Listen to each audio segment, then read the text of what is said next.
ekuyafo ya damase oma beye ya ekuyafo efimo ekuyafo ya damase ekuyafo ya damase kana ekuyafo ya damase oma beye ya efimo ekuyafo ya damase ekuyafo ya damase nanu ekuyafo ya damase densabe kuyanu ekuyafo efimo nanu ekuyafo ya damase ekuyafo ya damase nanu ekuyafo ya damase densabe kuyanu ekuyafo efimo ya mumayiko gane ekuyafo moyebio ya mumayiko nanu ekuyafo moyebio chede amponya misiramo ye omeyi ye jina monso nanu omeyi mpuntu jina monso ye chede amponya misiramo na wamwa wodinde na ekuyafo na mumfanye monyuma de moyebio mama biani abo nanu ekuyafo mama wodina bo ekuyafo mama sikabo mama moya mama boni yo ya mayiko ayiko do ekuyafo nanu ekuyafo mayiko do ya mayiko ekuyafo mayiko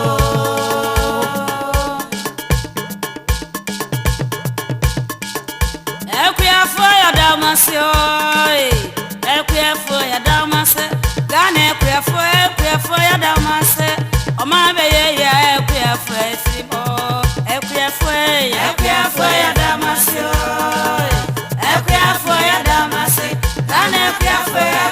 ya damase oma beye ya ekuyafo efimo ekuyafo ya damase nanu ekuyafo ya damase yensabe kuyanu ekuyafo efimo nanu ekuyafo ya damase AYEKOO abisafo mo nyina AYEKOO ba AYEKOO dwumadie so na ewukwada nwumre enti sabre ya gibre ne de aseda emanyuma ku aboa ADB say agrican mo sanso DHI sebra na besua nurse hunioma na bekoyie fa health enioma se apomudin hunioma sua de bra na besua bi sanso ana agromonti se wafu na opese eso doso no se oba agromonti a mama onioma na de aguso sanso na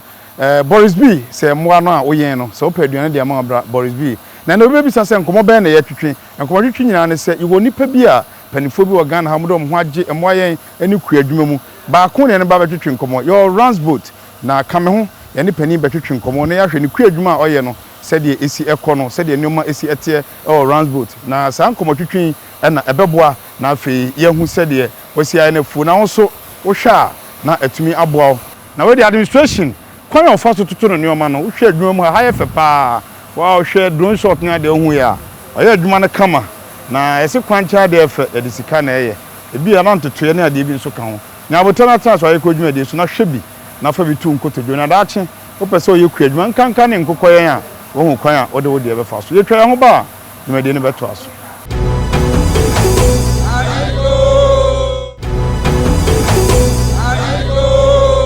abisafo makwa ba ya je nka to aba sabre de ye kosina nim kame ho na afi ya foro an ne nkwatwetwe nkomo na ye hwe kwan a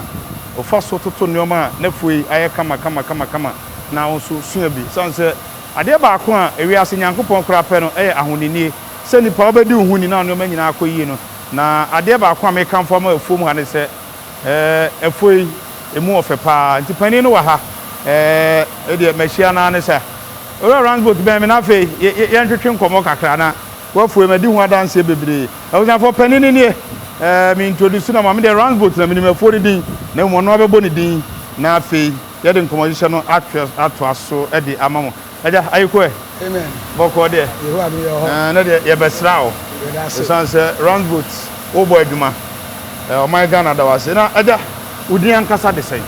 edin ni ye nana kwaku otopachiemo the first chidom hene oto ase amanfo wona Ransboat adwuma no woda no na ye wodia ba cho me ana emede na wodi power hankakranka da bia na emede that time hwe ye ba odwum ho ya de ba ko a obi ama award kwa ye de ama wo de betu wadwum ho no kwani AYEKOO dwum de ya ma award se wadwuma na emu ofemu tipa ba bibia e wo na hyase ani se de efiri ya eye adwuma yi ye beka se wo hyase sen nkukọ ye na ade hye wadwuma abrabo ase anasra ya adwuma fufu bi na ba nkukọ ye ni yo owe ani ma do me da se Ransboat na kasa no meka se ye hyase 2013 okay na ye ton subsidy eniama 2013 no na fertilizer subsidy na na wo ho any agrochemicals insecticide weedicide na na wo ho enti na ye ton a ye head office no wo edi dwan edwira eye mampon kwan so okay ye obi wo na atebubu kwame danso tachiman ede call north na afran place na ye wo ho enti 2017 minister Dr. Free Akoto ede improve seats eka ho no na no so ebeka ye adwuma ho enti ye share adwuma na se no e hu se afedu baabi na se ye trim na already no 2015 2016 no ye started farming kakra from 50 acres as you see America say ya do 400 acres ye we tractors farming bensa maize farm ebro yes e wo edwira kwan so fe ba bi buso cheche ene wura so won ye phone wo ene ye san so tray mu ni outgrowers start ya ni e mo fertilizer any seeds awon de do e maye afi eje ebro na ye ton a edu ba bi a na sikaye no aye twema mentwe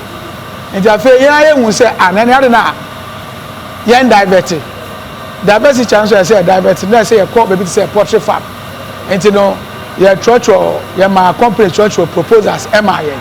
ena ja ye pick baako na ye share poultry farm na say the poultry farm yankasa no ye share sisi dan structures in 2017 na 2018 January na first nkukọ eba aye 5,000 beds at the start here as you see me no ka say ye were almost about 69,500 beds okay ma mi sa we kakra na ye mfa ntre ye nkomo twetwe no ebro aye ade ye hu nkomo ta ba pa broni be kasa ase pendulum ebro hu asem kosoro na abafom we dey ma menye be 1 minute of your time na it say eya na ebu eya na ne ho be ye den na ne ye no anye woda odane won sei oh ebro ne de ne ye ne de anya se anye me na anye me de na ye me de okay na mbom no de bia na se me twan poultry farmer no beto ana se ma me nkran efi nkran e ba dwira ho no beto ebedu ba bi no bo se na wo capital but akoshe ebro ma ya pack egu warehouse nti wo be dan na sa osika no wase nya ena ma etu anamon de fa poultry farm kwan so asisi a aboaye they say the poultry farmer nti me bisa question abet me yima no yes poultry farmers ene ebro hu nsa ba na ten o Ghana bedu ba bi ne ye boye tri so ye nya bro bedu ba bi na ekuafo nso so se poultry farmers no esisi ye ti ho kakra ma yo esane se na yankasa ye ekuafo a ne ye do ebro ndadanti no ye se poultry farm ya si no ye wo company bebre ho a omudo afuo okay de edikan ye de ho kobata Creating Farms our Afran Prince Creating Farms like as 2018 ono no ye best second run up okay odo ebrofo pa akwa Afran Prince 1,000 to 2,000 acres na odo selfone enti 2017 ni ba na de ho bata no enti ansa na obetwa ebro no kura no na bags aye hia for the whole year no na ye no atro dada aka ho asem bibi ada ho enti otwa bro na no no start say o surprise enti be ya enfie mienu na start poultry farm no ya bro sem de esansa outgoer scheme na ye de ho bata Creating Farms and akwa adwura so a P Farms honorable Pangabu also edropa over 600 to 1,000 acres sankofo na de ho abata wo esansa yeso ye planting for food and jobs ye top fertilizer any seed in city no ye wo kwan a ye fa so a yeso ye mom fertilizer any seed no no so de boa ekuafo no na in return no so no yaje ebro no enti ye de meka se ye share poultry farm ya si no Creating Farms and P Farms into no ebrosem de enye modern enye da se wonya ba bi de otu awa da se na ne ebi se biom ne se ene ye se sade a wo ba bi a wo ahotoso de a de na wanka so afi ase dua bi ayade ana ye dada na me ka say 2014 2015 na ye do phone dada na wo hwe tisi a almost 70,000 kokwa e wa ha layers o mu nyina o moto se wo ka say wo de wo ho ma to credit farms kwa so ana P farms a on be boa na so afi we me no nya bedi adanse se aye minor season efiti adwira akopem afran place ensu anto ensu ne teye efiti July August mi na ensu teye e ba ne sa no yield no ekọ form kakra nje ekọ form no se bags do a uhia no se wanya amawa na ebe yo hawa to so nje Ransboat to there yaso ye de kakra ebe ye de aboa ye wensa ne se ye do dadanti no ye nya ye 200 cc ya kwadu 400 acres a ya ye do a ye de boa isa ne se ye farm ya no wo hwe structures a wa ye bebiem afi we kura se nye covid a 2020 e sha se ha ya anka meka je se ka 2020 ka ba ye no e be ko na wie no na ka ye nkokọ no e se edu 100,000 beds a ye wo structures e wo sisi a betimi afa na so covid ni tin ye nya nsanya covid ya was 100,000 beds na say wu say na ye nya aburo no mo je say kan say yankasa so ye do because the equipment so e den e wo ho we are simply for say wo kwa na wo hu Ransboat aka asem bi na me de pa Ghana edu ba bia na ye de nsem bia ya amanyosem na ye nko yanim Ransboat wa bie so na mesan ewura ho kakra o kan bibi say ensuo ama ye ne aburo AYEKOO dwumade ye de o man e papa despite adaro ma ye chi ni ba bia obati ase na poultry farmers nya aburo na che se osuru nsu a ye depend on bebre no eno na ye a e ma esa problem no eno kure pa eti emre dua sisi a me no ka say Queening farms sisi a me no ka say ye P farms ya fe na ba sha say ba Queening farms nyame ya adom na say this year niam akoyi a o makra eye omu fidie a e ba be ye as e bit say pivot menim say pivot a o makra no e ba no say ba e betima ye over 200 acres at a time menim say director oda no Alexander Tinkran wa like me kan wo bia wa hyehyɛ sɛ AYEKOO de yenim no munim ne papa me da se munim sɛ owo asase a oba be si pivot ni bi say 200 acres no sa ban kwa tumi boa na so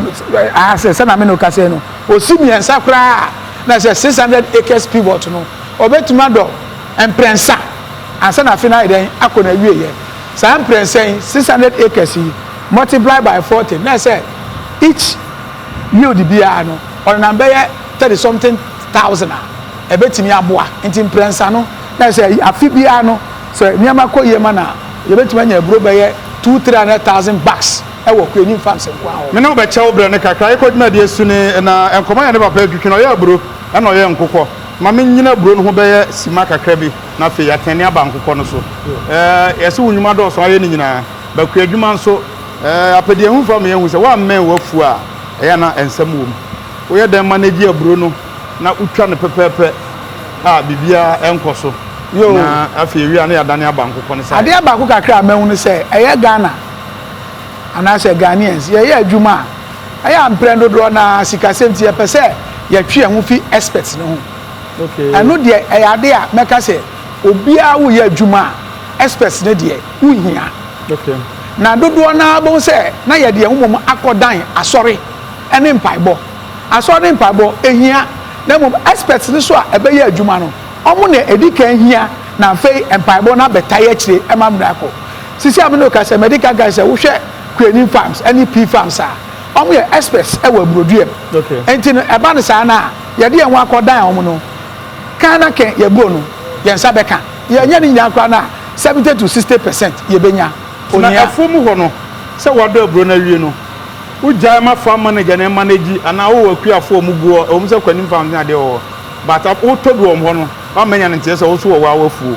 na wafu no e ya manage ne sen ube spray ube twa abro ne nkeka na ade o manage no sen ene afi no kura ne se ye wo tractor operators tractor operators no dodo na ye ne o matena se akasa se adwuma na ayeye no enye na na chidom edea se na na chidom ejiska koto Land Cruiser ahye ne botom da bi na na chidom ma adwuma aba enti wo ahwe se wo ho na benya dada adwuma ene da kropo obesende o na ope enti no do na no ya je atuma eye dada adwuma no omope enti uba ye fomo se ya ye wa tractor operators eye qualified tractor operators omo ye 3 ya obi atumi operate tractor bia combine harvesters ene nyama na ade nya ye san wo mechanical ye training no through John Deere way tractor omo training na bibia se wo ho a otumi boa ema ne ye ena me di kankan enti experts na omo ye adwuma no omo wo ho a omo boa na wo empenu do bebre no so no experts ya ni nya akoye sikasem ubo na director bi wo ho no ma se bi otafrache busuma du kra na otua workers car na yedre esa ansa dey o diska na ya de foforo but ya Ransboat there me abigina akra busum du a yetua me ka esa ansa me accountant ehwe se obia sikasem ani bibia enti me gira busum bia yetua me ka me gi sika kra na eye loan a meje abunafo ankomo no twetwekọ na utie bi me ntwa ehomra me nwura mu ankasa na yehwe obi a odi hene oye nkokọ wo aburofuo ene ade wo nipa ya adwuma ma na je se ne nkomo no ebekọ akiri pa yetwe ho ba ene Ransboat ebeto ankomo twetwe no so we de mo a mo hwe mo mfa ncheme oye nana de ba ise ye kakua adwuma semti me ka Ransboat anam de acheme yetwe ho na wa yeko adwuma de so ye ba ye beto adwuma de no so AYEKOO amsafo makwa ba ye ne nana chidom hene oton ase na twetwe nko we de me sremo eja ya AYEKOO suntie ya na oton ase fo mo de acheme na eja me ne nana benante kakra na yahwe de efuo no muti obo ne ho no ma bebre gugu ha but on no be kire yen ni nyina no ye de ipaja oman Ghana wo hwe ne yi ana wo sua bi na wafuo na tumi aye ebi aduane bi kura no wo mfa nkokọ aduane e ma nkoye so de me ne nana etu ana mo ba ko me bi nana ama yehu se de wasi afoto no ma wa ha na wo hwe ana so usua bi tina na we de wadaroma yentu ana mo kakra na ye nkyerɛkyerɛ me unyume wa na de kan ye dan ni machine ye feed mill la ye use okay ye feed mill we no 2 tons okay feed mill and each ton bia no by tonnage no de ba 50 kg ma 20 ton 20 bags of 50 kg okay and ye mix it 2 tons at a time ye nya 40 bags of 50 kg na abro we ya mo fry 3 o say yellow corn anokura na woni nya papa and ye won say gu ha bebre ara na wode wabro no yellow say yo the menti ara e su yellow corn poultry farm ne say e ma na ya de tokosu ana say wo ye adwuma wo ye aduane wo fi a wo yoku na say yellow bo say efefefe oba na say obi kura hu na nani age enti no wo use yellow corn so a e ma yoku no yellow na enti sa de a white no so bo na ye white but yellow corn na eja ye use na eja ya ma so amufa kosuana so mani age okay na no obro tumi guo be na sem se bi na gugu e bo me nkomo kakra we ye de ebro ye bro no kofa acha be na say ye bro ndi say ye kofa ye de yanwene enne ho ye dwene even afe ho enti ye betu de ebro agu ho ama na me de afe na mo ne nya ne say ye to eniama efi RMG Ghana ho ne ye ye fumigation enti ye fumigate ni wi a etimi gu ho be afe mienu kurachi no me sanse yankokon ndo so ntini yangaza akura no bi ka na sem adia ne buso miensa ko nine na say asa ye na ma break na kire me de wa he na wa kire we so ye concentrate to fi franca so matini dimpa concentrate yes mo ye nkokọ de mo ne ono te say kotra ne ampressing enokure bibia mu hia na eno nsunsuni bi wom wo de nsunsuni bi wom na say concentrate bi e concentrate na mo ye de efiti da ye share ye dwuma na ase no and ye start say ye fa fi francasing ho enti yankokọ no so no ade ama ye hu say wo de ye aduane so a eye yie kosua ye pe nkukowo ni ade ni ayenya enti ebesi emfie miensa ni ayeye ye aduane nyina de francasing concentrate na ye use na at a given time no na obe sengu ho say at a given time say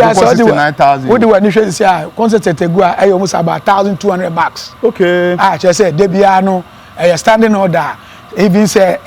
time no kwadu na ye kra ye refi kra na francasing na nkasa wo kai no de aba okay because ye ni wo anyonkofa pa eda yentem na me entra we dem ade we so soya soya and so tofi Sonal Company Limited okay yeah Sonal Company Limited okay wo hwa wo mo ani administration ni ade a wo ya ebre bia no soya aburo ene nneoma nkae keka ho ne ade no bre bia no wuni kura na wo so wo sen wo wuni kura na sense na say COVID-19 say 19 there and we want normal to do COVID-20 say COVID so China na 19 and we had 20 as you friend 19 e ba awiase no na 19 ya dia atum o hwe COVID-19 time o hwe na de yase a meka say edu Ghana ha no aban no ehwe ne ekọ na say o close borders ni na na o hwe ma yare no ma entra nko ba bia into tutu borders ni amani ade ni nyina mu no say efisa time na be pem ne no say ye ni stock ha anka bedu ba bi na kan kuko no kwa no anka se ye ton ana say anka kuko anko mbewu enti no esane sa ni amani ti no de bia na e wo stock wo na Ransboat de ye share adwuma na se no ye expect ani o mo share se no e ma ye hu say ade a akukọ no any concept pan de bia eye na aduane ene eniama so akukọ no ehia enti bi wo okura na metima ka say enimado me ntwa ontra fiti 2017 am start akukọ ye me so anopa me ba kuro wo fie kwa me sanse wadidi ana na wo me frɛ fa me bisa say enkukọ na didi ana esanse enkukọ no de omutumi nkasa na me ba de obetumi akasa enti ba ye mfie be ye me ensani me bisa me yire kwa na me maso mo didi kwa na me di ka bisa enkukọ so mo didi ansa ana de ni ba cho eburo nko na egu osa ye na eze ni ba nko na na woni mu bi eburo nko na odi egu hasa no what the care catch say fumigation ni ade apart from no de ba ni secret a ema waburu empro waka fumigation eno ni fumigation na ape de bia fumigate a emo na ebebem a on beba bedi eburo nani no a ebedane powder no na say esam no sa mo ni nyina no fumigate a na o ma den o ma wuwu okay ana wo fumigation so no ekum nkura ekum nkutre ekum sa na ma ni nyina enti wo hwe fom kura na to say hwe fom to say mo ni bia wugu fom e kire say aboa no kura ba kura say no na no be ka cook button na obewu na de ni bacho we ye wheat brown wheat brown so enya fi olam enkukọ na okay e de fra okay nti we so no ebre bia wo say owo bi go na nema wo kirekire ye no de we na ehia pa say wo nkukọ ma ene nkukọ akese ni nyina wo mudi ana say nketwa ne di different ena akese ne di different eburo no ene concentrate soya wheat brown ene eniama aka nyina efiti da obeba akopem da ye beyi na fia no eno a obi nyina di na mo formula se ne sesa wo ya kola e wo formula ye de ye aduane onyi sudum pempenso bi a be 6 weeks go 8 weeks go e wo aduane a ye de sesa formula sesa ma no o tra 12 so ekodu 14 a o drop a anso wo aduane ye sesa ma no afedi odu pempenso bi a obedi ba ko akopenta ma obefiri ha abisa for ekodwuma de so na mo we on say na na keka but question na ye hia mo abro kire mo hwa ekodwuma de o YouTube so question bi ta hia mo pa no e na me ka kire mo say munya botema me na fei me ne na bekọ akotrans na adwuma de e ba de won say ko ye nko ba bi mo bi aba so da ye pese Ghana ku adwuma e pagya nti ye ko na ye a na ya bona ba so ne na bekọ akotrans oyo hene ne ya hwe kwan a ofa so ye obi okra say adwuma ba ti ye yes ye loan but yes you otukala mse crowd be na be kire kwan a nipa dodo wo na adwuma mu ha mo se du ba bi mu se nipa bi eso na feed chese nipa egu adwuma mu ha doso ni nyina no ene na be din ko no wa kire kwan a ye fa so manage adwuma bi ko sha ase na ne nko a ade che obi be ka ho nipa keka ho afimfie be ye enan ni no e bia nipa bi be keka ho na adwuma no apagya oda ho ekọ no se nye covid a ngwade se mo twam 100,000 ye bo mpa ye se covid be ko na adwuma no etumpon AYEKOO de suni yetwe ho ba ye na chidom hene oto ase Ransboat adwuma no ono one da no ye ne betwetwe nkomo na fi administration kwan of aso toto no ma be hu trouble bi kura che ho ba bi ni nyina no be bia o ma ne ma aduane na de nyina no ye ne betwetwe nkomo yetwe ho ba ye beto adwuma de no so AYEKOO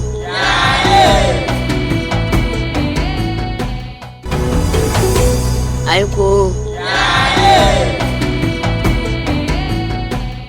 enkukọ yen obi AYEKOO de ye nante kakra wo bia fra mi kosu aye nto ma ye nkukọ kura menye nipa ba beto akuma akodi manyam sika sade a wo kani nyina ye nkukọ nkosu ane nkukọ no ena wo kwa konye sika de afiri nkosu aton te sen nkosu aton de akatakasa bi anim the off takers no cry to me meet demand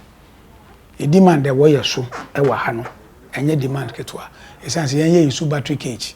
nti yen kosu anakasa kra no entofom akokọ no so nyina fom nti ofaduane ni nsu pe nti e betuma ka se kosu a wo de to a e betuma de be na wotwe mienu kura na hwenye ne ye ama no nti off taker bi aba no be fa kosu a wa ha no kwa no no akọ introduce farm no e de ama another off taker nti yankase ya wa ha kra no demand no ye ntimi ena amba se ye betrem Ghana Poultry project, that is GPP. Only one Ghana insurance company be. So crab ha as you see the whole Ghana insurance company be no best be insure and koko. Now so sa company na ba sisi ameno ka yen koko no by next week I met my flow. This is secretary say insure and koko no.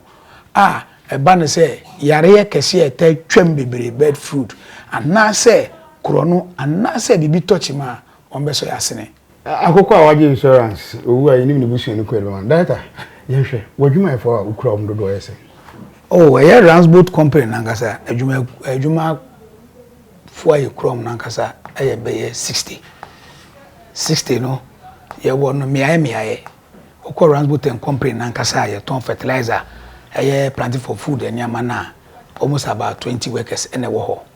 oba farms so aye do ebro no so a operators ekopem omo managers ni ade ho so benya be 10 na wo ba eye farms poultry farmers so a so be 20 na 20 no permanent ni 15 ni wo casuals 5 the mean fa casuals ni say ebedum rebi ni transfer nkokọ say fa casuals ebi wo ho a yeyi kusua ewia ye tafa casuals eno no manya ne permanent because efiti ensa wo ma akopem quota adwuma kase bi ani kwan so apart from Ransboat enti ya in such a way say eye ma ane mayo e wo fie a eni bibia ye no ye person be fie akonkran akopa adwuma wo ho ede ohaw azankoto aban no so wo ho enti ho no ya na casuals a obawo ye no ye de ama emanko a ye ma adwuma enti no unya wura ha nko a bibia wo adwuma wo ha ma aprapra wo ho kosuaye wo ho ye ma feed wo ho sane ma we nyina ye de ato wo Pisa from for jingle via CPC ya je hu die so mo sompa ehwebe na ohwe wadwuma efo yi eya ho to so ma o se obi ye nkokọ se nkosu aye wia du ba bia ye chima kokọ konkra de akoma choba afo wadwuma efo hwe om se yes sasa na aka na nokure na sanam di kan ka cho consultant a ye de ne niama etutu egu akwema ye di ne niama so a ye de ye Ransboat yi shadam ye ti ase se maye ma weka bia mpi nkoto aduane enti ha weka bia ba anopa no remu pe na security ma check no remu pa anopa ye mani breakfast e wa ha ewia ya samane lunch enti anwumre opie na so kwa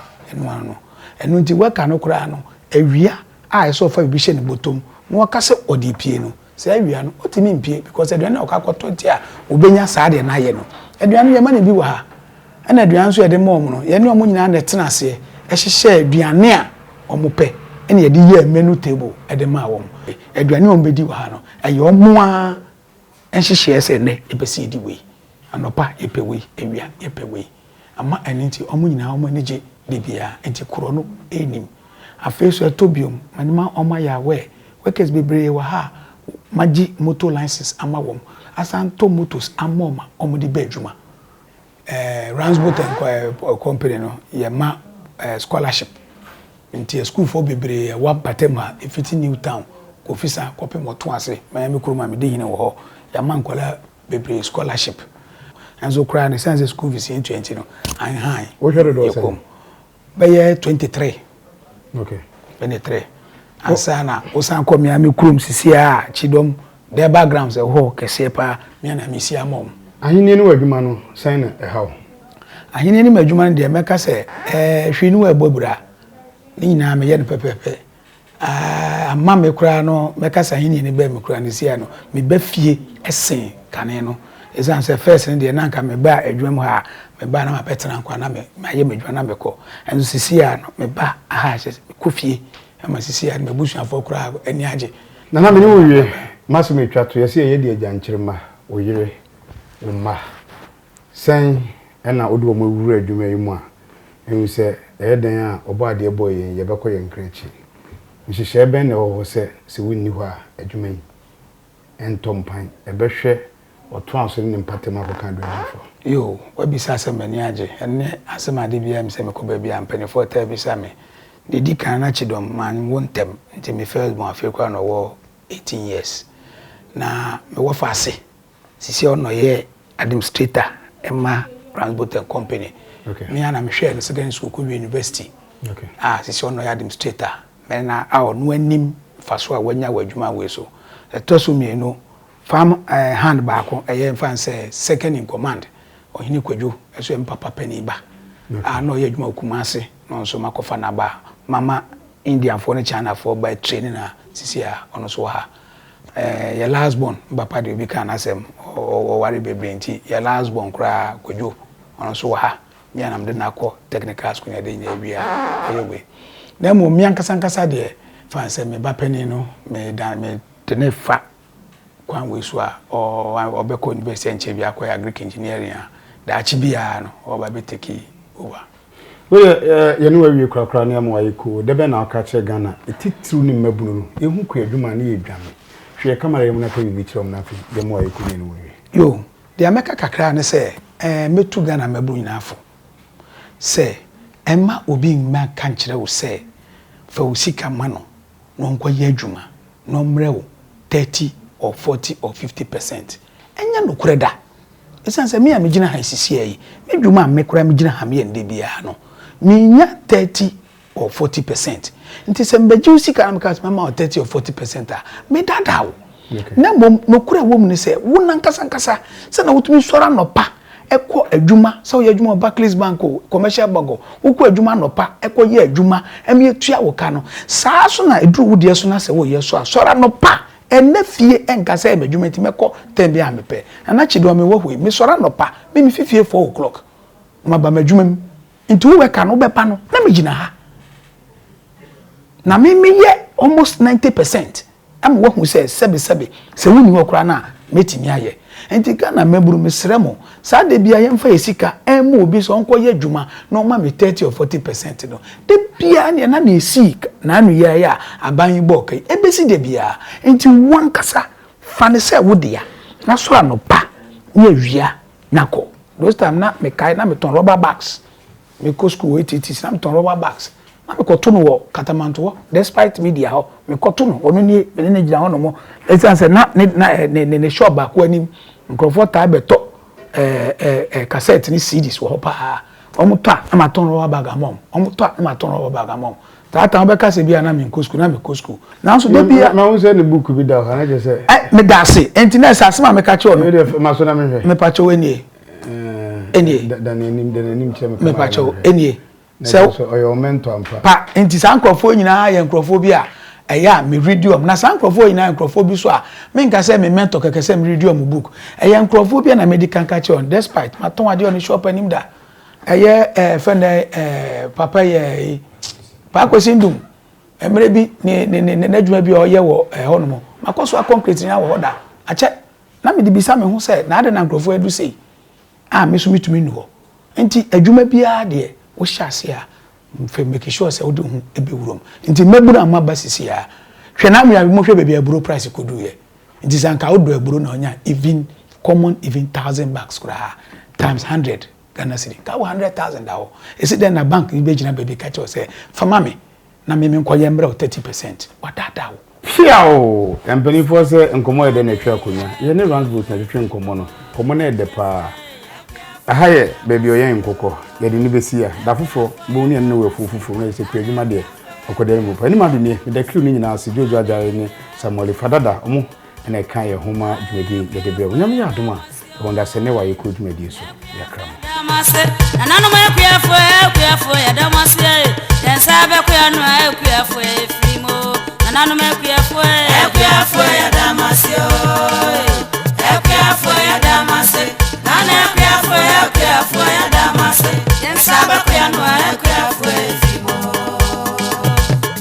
ya AYEKOO Ghana kuyafo moye bio ya AYEKOO anano ma kuyafo moye bio chedi amfonya misiramo ye o meyi ye jina monso nanu mo meyi mpuntu jina monso ye chede mponya misiramo na wa mama wodinde hina ya fona mumfanye monyuma de mayebio mama biani abo nanu ma kuya fo ma wodina bo kuya fo mama